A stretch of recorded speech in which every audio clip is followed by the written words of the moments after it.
আসসালামু আলাইকুম গাইস, কেমন আছেন সবাই? আশা করি ভালো আছেন। তো বড় ভাই ব্রাদারকে নিয়ে চলে আসলাম আজকে আমাদের border side, Bangladesh Bharat border. তো এখান দিয়ে রাস্তা নাই, তো এই কারণে বাইক নিয়ে আসা যায় না। তো আমরা এখন প্রায় আধা কিলো মতো হাঁটে আসলাম। আমরা অবশেষে সরিষা খেতে চলে আসলাম। ভাই আছে, তো ফাইনালি আমরা সরিষা খেতে এখন আছি।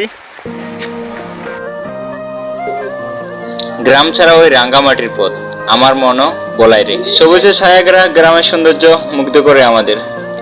গ্রামে যে শুধু সৌন্দর্যে ভরপুর তা কিন্তু নয়, বরং গ্রামের সবকিছুই সুন্দর।